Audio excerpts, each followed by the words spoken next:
Conversando con Luis Franco llega a ustedes por gentileza de Helicópteros Marinos Sociedad Anónima. Más de 40 años de experiencia en la operación, mantenimiento y hangaraje de helicópteros. Centro de Servicios Oficial Airbus y Safran. Teléfono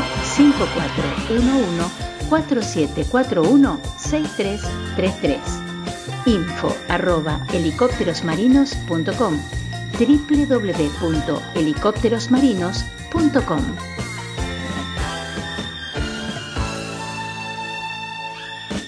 Bueno, saludamos a los amigos de Aeromarket. Nuevamente estamos con el podcast de esta serie Conversando con Luis Franco, que trata diversos temas vinculados a la aviación. Es una conversación entre amigos y en esta tarde de Buenos Aires estamos recibiendo nuevamente a Edward McAdam, un experimentado comandante de Aerolíneas Argentinas, retirado ya hace unos años, pero que ha tenido una vasta experiencia.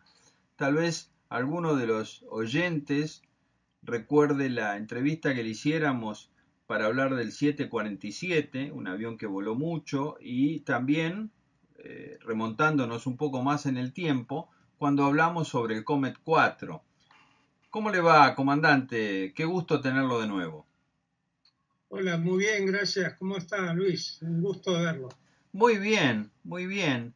En esta oportunidad queremos charlar entre amigos porque su vasta experiencia siempre es o puede ser, y lo es en el caso mío, una inspiración, y me gustaría un poco hablar de la aviación, de la época en que usted se decidió por seguir esta apasionante carrera. ¿Por qué año fue esto, comandante? Bueno, recién me había recibido de piloto comercial en el año 1959 y tuve la tremenda suerte de que en marzo del 1960 me tomara Austral como copiloto de Curtiss. Fue un salto enorme. Yo solo había volado aviones pequeños, Piper, Cessnas, y muy pequeños. Realmente tenía muy poca experiencia y por suerte me tomaron y pude hacer mi experiencia ahí. Le hago una pregunta. ¿Ese fue su primer trabajo profesional? Mi primer trabajo profesional y en línea aérea también. No pasé por la aviación general, tuve tremenda suerte. Qué bien, qué bien. Y entonces empezó con el Curtiss allí en Austral. Sí, con el Curtiss en Austral, sí. Y cuéntenos un poco sobre esos comienzos. Bueno, se imagina lo que es un avión de 700 kilos hasta 1200 kilos con una palanca en el piso o a veces algún volante que si tenía suerte que me prestaron un avión de más porte, a pasar a un avión para 36 pasajeros con dos motores de 2000 caballos cada uno y una cola enorme que el avión siempre buscaba ir hacia el viento. Manejar eso comparado al Piper era muy distinto. Tren Era convencional. Tren ¿Perdón? convencional. Tren convencional, sí. Ajá. Sí. ¿Cómo Era era el un Curtiss? avión. ¿Cómo era el Curtiss ese, para volar con esa experiencia? Usted entró como copiloto allí. Sí, como copiloto, sí, como recién iniciando mi vida profesional, así que fue todo nuevo. Hasta yo navegaba muy mal, no era muy bueno en la navegación aérea, y en esa época, o sea, había muy poca radioayudas, así que era un salto enorme. El avión era eh, muy, para mí, muy pesado, duro en los comandos también. Era impresionante la diferencia en los comandos. lo pesado que era y cuánto pedal tenía que usar para el timón, ¿no? Y después nunca había volado un bimotor y el controlar un bimotor cuando le cortaban, en mi instrucción, le cortaban un motor, era un ejercicio bastante difícil. Era, bueno, había que aprenderlo y bueno, eventualmente uno compensaba perfectamente y el avión volaba muy bien con un solo motor. Pero eran experiencias muy importantes. Hecho, siendo austral, eran vuelos locales, así, no locales, regionales, dentro del país, en realidad, doméstico, ¿no? Sí, la ruta principal de Austral, como su nombre, era justamente al sur. Y las escalas normales eran Bahía Blanca, Trelew, Comodoro Rivadavia, Río Gallegos, Río Grande y Punta Arenas. Y muchas veces llevábamos al dueño, a uno de los dueños de la empresa, el señor Brown Menéndez, que también era director de la Anónima, un supermercado ahí del sur, así que él iba a visitar a sus empresas del sur y venía con nosotros, era muy amable, lo teníamos de pasajero VIP, eh, pero era una experiencia estar hablando con el mismo dueño de la empresa, ¿no? ¿Y cómo siguió después su carrera? Bueno, ahí le cuento otra cosita que al poco tiempo me tocó, en lugar de ir al sur, tenían en Austral un carguero que lo basaron en Mendoza y con dos tripulaciones ahí hacíamos vuelos de cargueros llevando carne y trayendo cebollas íbamos con carne hacia Santiago de Chile y volvíamos con cebollas, o vacío, muchas veces vacío. Así que esa fue también una experiencia fabulosa, ¿no? Porque teníamos que cruzar a 18.000 pies de altura, se usaban turbocompresores, que nunca había usado eso antes, y teníamos máscaras de oxígeno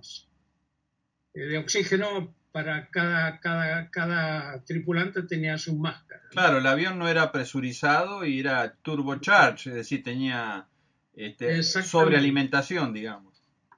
Sí, y tardábamos como media hora para alcanzar la altura de cruce. No era solo hacer el cruce como hoy en día, ¿no? Claro. Eh, Íbamos entre Mendoza y Tupungato, íbamos ascendiendo hasta tener la altura de 18.500 pies y ahí cruzamos. Claro, y Y a cruzaban la vuelta, en la parte alta de la cordillera en realidad, ¿no? esa es la parte alta. Y volvíamos por el Cristo Redentor, que es la parte más baja, y volvíamos a solo 12.500 pies de altura. Y por curiosidad, ahora, hace como 10 años atrás, fui con mi auto a visitar el Cristo Redentor desde tierra, ¿no? Y costó bastante subir hasta ahí en el auto.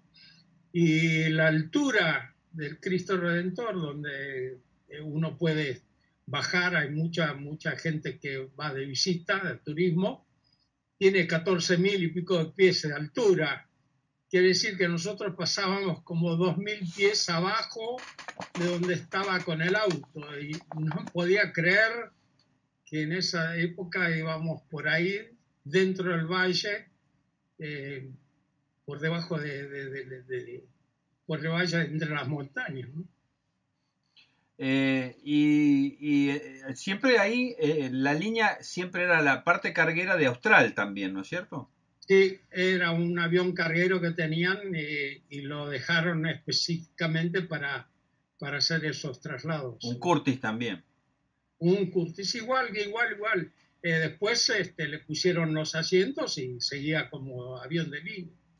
¿Y operaban pistas de tierra? No, no, no, ninguna era de tierra, ¿no? Ajá. Ah, no, no. Ajá. Y después, ¿qué otro avión siguió a esta experiencia? Bueno, ahí estuve casi 4 años. Y en octubre del 63 pasé a Aerolíneas Argentinas y ahí me tocó volar el DC-3. Ah, Y para mí era volver atrás un poco, ¿no? La gente que entraba a la línea estaba admirado como yo estuve del Curtis, pero yo venía de un Fora y pasaba a un Forte, por ejemplo, claro. y me pareció un avión con peor performance, ¿no es cierto? Ajá. Recuérdenos, si usted lo recuerda en este momento, de qué año era un avión y de qué año era el otro, porque el DC-3 me parece que era anterior al Curti, bastante Era anterior. anterior, sí, anterior, era más o menos al principio del 30 que Ajá, empezó, y el Curtis era para la guerra, creo que la usaron para los años 40 y pico, ¿no? ajá. Pero ahí Hacían, ya empezó, digamos, todo, el resto de su carrera lo hizo en aerolíneas, todo, ¿no es el, cierto? el resto sí, DC-3, DC-4, Comet, Boeing 707 y Boeing 747-200. ¿Cómo es la vida en la línea cuando uno ha tenido una trayectoria siempre dentro de esa cultura de la aerolínea? Pero le voy a pedir que me responda en unos segundos, porque vamos a ir a una pequeña pausa. Cielo Sociedad Anónima, mantenimiento y venta de aeronaves. Representante Cirrus Aircraft. Cielo, más de 40 años al servicio del cliente. Cielo, Aeropuerto Internacional San Fernando, Buenos Aires, Argentina. Teléfono 5411-4714-2002, www.cielosa.com.ar. Bueno, estamos de nuevo acá conversando con el comandante McAdam, que nos había quedado una pregunta pendiente sobre su vida en la niña, cómo fue esa experiencia tan larga de tantos años. Cuéntenos un poquito esa cultura, cómo se volaba, cómo era la relación entre los colegas. Sí, las empresas eran más chicas y más personales. Lo que sentimos en Austral, éramos todos conocidos y nos reuníamos en un bar en la calle Alem, que era la oficina de Austral, Alem y Sarmiento, algo así, ¿no? En el Bajo. Y todos éramos conocidos, éramos muy, muy poquitos. Cada uno tenía su perfil, pero de ahí a pasar a aerolíneas, eh, al principio me sentía un poco como un número. Yo tenía mi legajo, era 8858, y me encontraba con otros había que tenía legajos muy bajos, y bueno, y ahí fui haciendo la experiencia de lo que era una línea aérea, pero era muy, muy organizada, cursos muy bien hechos, muy buenos profesores y eh, material que uno podía usar y tocar. La instrucción realmente era muy bien, muy buena, aunque nuestra generación eh, hizo mucho, especialmente los que fueron instructores nuestros, por cambiar la forma de volar y hacerlo mucho más seguro. Lo que tratábamos, el dicho era de que queríamos tener la misma cantidad de despegues que aterrizajes, ¿no? Claro, Ese era el lema, es ¿no? lo óptimo. Sí, claro. Y tal es así que cambió tanto la instrucción y la forma de volar que desde el año 1970 Aerolíneas Argentinas no tuvo un accidente fatal.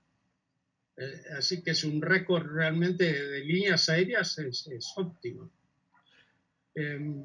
Bueno, bueno, volé cabotaje en los primeros años, y claro,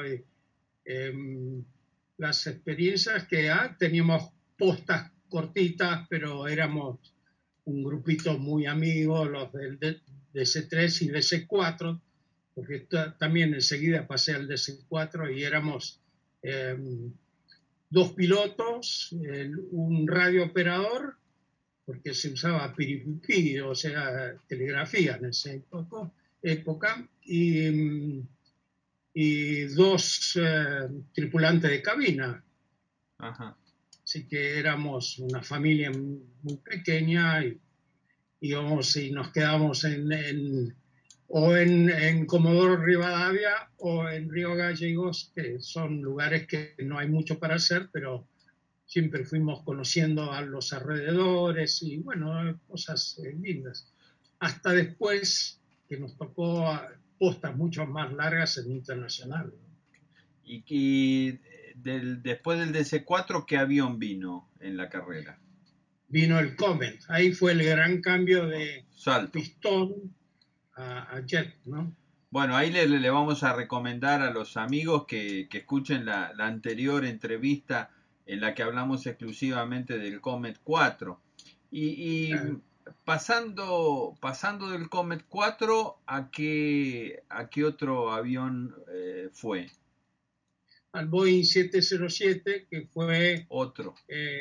la versión americana del primer jet importante internacional que tuvieron ellos, pero lo superaron mucho más que el Comet, ¿no? En el sentido que volaba mucho más rápido, volábamos a Mach 8.2 en lugar de 7.5 o 7.6, 7.5 eran lo normal en el Comet, y era un avión con más autonomía,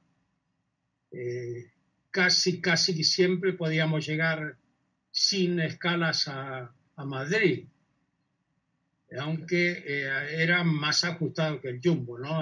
Teníamos una cifra de tal cantidad de kilos que si el combustible era menor de eso, teníamos que hacer escalas en Las Palmas. En Palmas, no en Dakar. No. Carla usó el Comet, pero lo usó como una base, Claro. y apenas cruzaba desde Recife a Dakar, pero era muy distinta la autonomía de un avión con el otro, ¿no? Y ahí usted fue de las tripulaciones que primero voló el 707 cuando se incorporó a Aerolíneas. No fui primero en ninguno. Sí, el único avión que era nuevo era el Jumbo, el 747-200. Sí, por suerte ese lo agarré. Había unos modelos que ya habían estado antes que llegara a la niña, pero no, el 07 ya habían tenido experiencia anterior. Sí. Cuando usted pasó al 707, ¿cómo era en la línea? ¿Se pasaba de comandante a piloto o el comandante seguía siendo comandante siempre? No. Justamente estando en la línea es cuando se cambió. No, era en Z, le decíamos, uno pasaba de copiloto a comandante de un avión pequeño, a copiloto del próximo, y de ahí a comandante, después de a Claro, copiloto del próximo, en Z, sí. claro. Y no sé qué año sería, pero más o menos en el 75, 76, 77, tomaron a muchos pilotos, muchos, y que si por el sistema ese se pasaban todos a internacional, no quedaba nadie con experiencia en cabotaje. Los comandantes y los copilotos serían gente de la calle, nuevos, Claro. sin experiencia en el tipo de avión. Y ahí fue cuando decidimos, me incluyo porque yo estaba ya en la jefatura de la línea 07, cuando se hizo el cambio de carrera, ¿no? Y y eso en favor de la seguridad también se hizo, ¿no? Una preguntita sobre la otra parte de la carrera profesional, porque usted acaba de mencionar que estuvo también en la parte, digamos, jerárquica o más de conducción y de liderazgo allí. Y ahí en qué área se desempeñó? Bueno, fui instructor de simulador del Comet y después pasé a ser instructor de simulador del 707, de ahí a instructor de vuelo en el 707, que creo que como piloto fue el goce más grande por la conducción de un avión así, y haciendo instrucción con fallas de motores, con fallas de hidráulico, con fuego a bordo, todas esas prácticas que son realmente fabulosas y ahora se hacen siempre en simulador. Claro, claro, claro. Y entonces vino el 747. ¿Usted cuando se retira volando qué avión? El El 747 747. había estado ya con 13 años más o menos ¿Y en el avión. cuán larga fue la carrera allí en profesional como piloto? 34 años. 34. Empecé en marzo del 60 y me jubilé en septiembre del 93.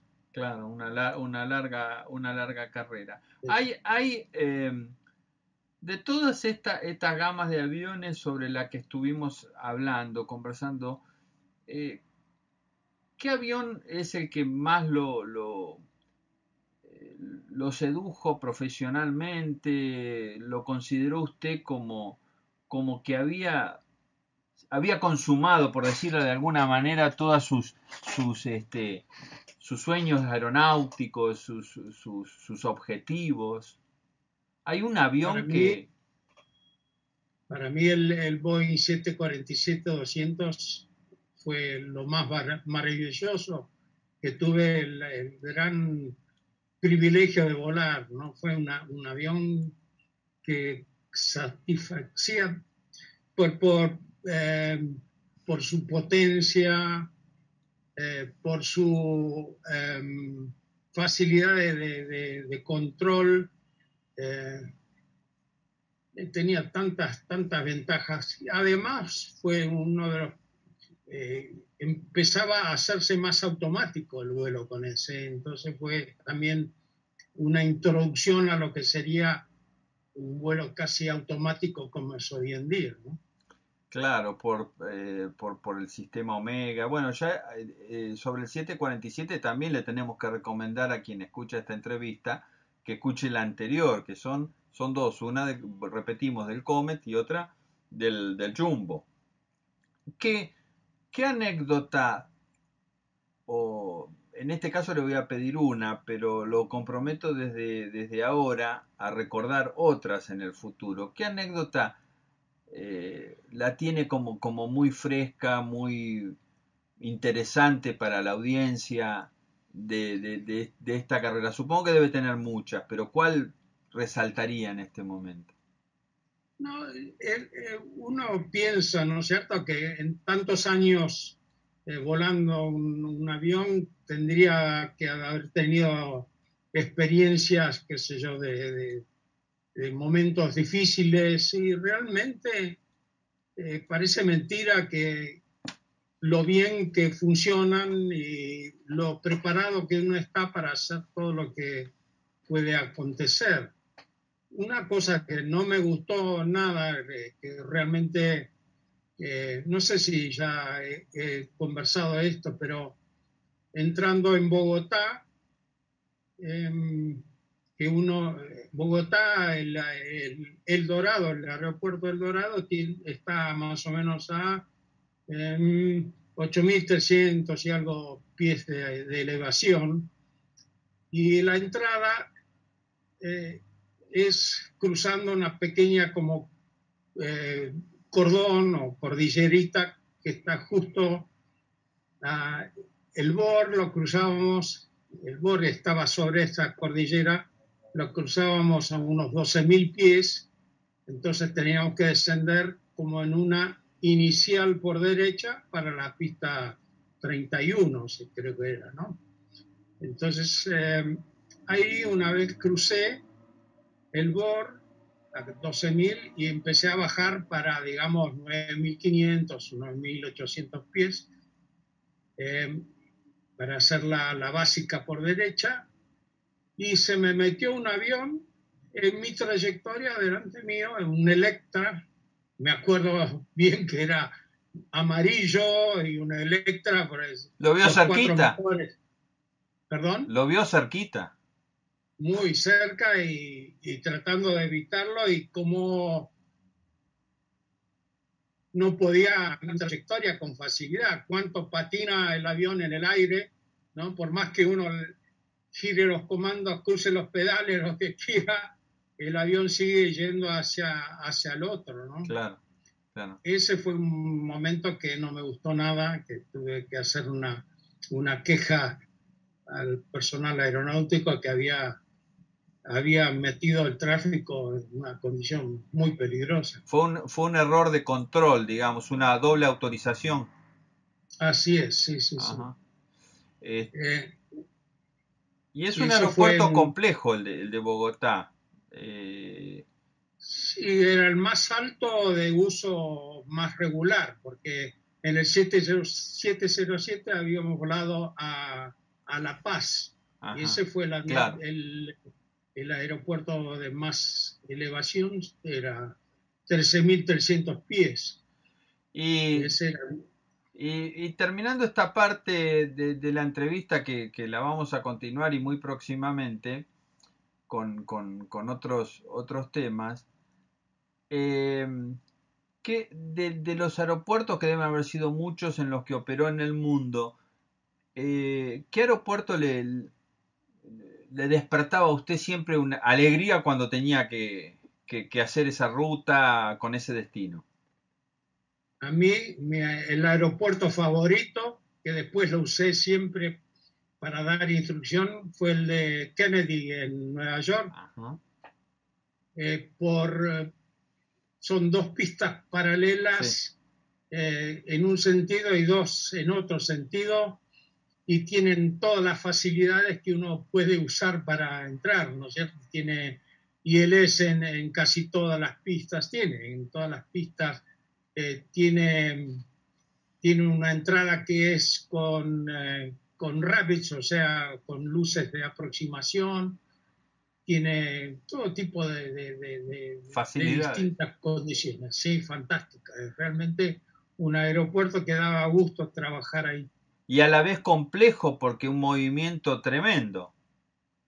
Sí, pero muy bien llevado, ¿no? Claro, Eh, claro.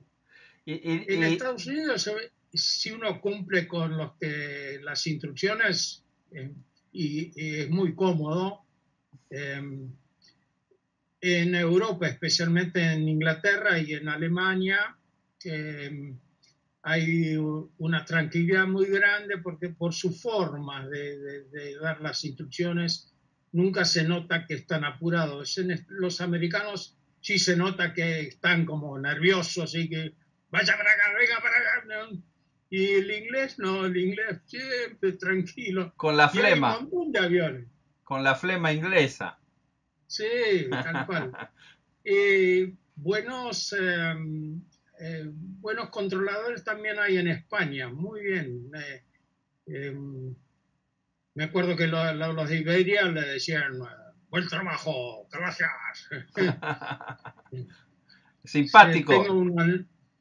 tengo una anécdota de un compañero nuestro de aerolíneas que nació en la Argentina, por eso era argentino, pero había vivido toda su vida y escuela y todo en España, y hablaba muy con el acento muy marcado español. Y una vez tuvo un problema ahí en Barajas porque pensaba que él estaba cargándolos a ellos. Y es que hablaba así. Lo llamaron a que fuera a hablar con el jefe de tránsito aéreo. Ah. Lo retaron.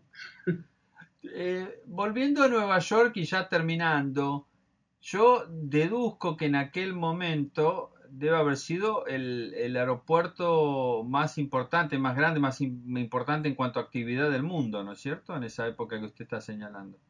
Es muy posible, sí. Después, Frankfurt también. Frankfurt tenía mucho y Heathrow en Londres también tenía mucho movimiento. sí. Bueno, comandante, qué bueno recordar estas épocas porque tal vez muchos pilotos jóvenes no conocen estas historias, esta trayectoria de una época en que la aviación en la Argentina realmente era importante y pujante y crecía casi, la década del 60 fue casi de crecimiento continuo, diría, ¿no? Así que Sí, bueno, sí. le agradezco que comparta esta experiencia que en definitiva queda como un documento, ¿no? Que da testimonio de lo que se logró en aquella época y de las personas que como usted fueron forjando esta aviación. Le mando un gran abrazo y vamos a volver a comunicarnos. Igualmente para usted, el agradecimiento es mío porque recordar un poco y volver a vivir lo que viví hace tantos años atrás. Gracias. Muchas gracias.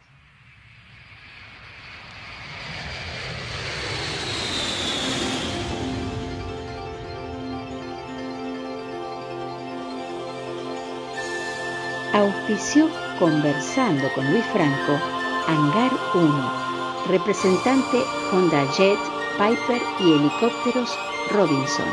Hangar 1, Aeropuerto Internacional San Fernando, Buenos Aires, www.hangar1.com.ar.